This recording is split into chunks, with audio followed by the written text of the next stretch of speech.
Navbatdagi savol. Ustoz, har kuni o'zimga ruqiya qilishni odat qilib olganman. Chunki juda ko'p yuragim siqiladi, nafas olishim qiyinlashib, holsiz bo'lib qolaman. Doktorlarga ko'rsatdim, hech qanday kasallik yo'q ekan. Alhamdulillah, namoz o'qiyman, kunlik zikrlarni aytaman. Ba'zan ruqiya o'qiganimda ko'nglim behuzur bo'ladi, yo'tal tutadi, boshim qattiq og'riydi. Zarardan bo'lishi mumkinmi? Doim ruqiya o'qib yurishim to'g'rimi?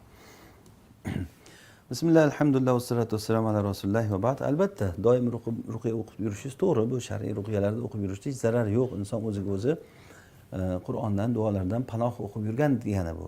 Hech qanday qancha ko'p bo'lsa, hech qanday ziyoni yo'q buni.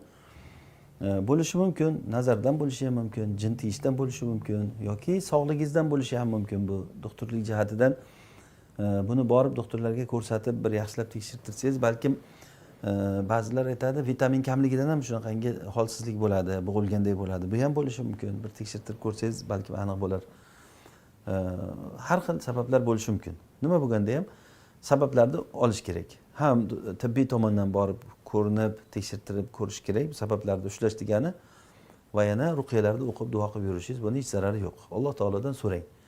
Allohdan duo qilib so'rang, sog'lik so'rang, shifo so'rang o'ziga. Sabablarni ushlang, umidni uzmang. Alloh taolo o'zi shifo bersin. Allohumma amin.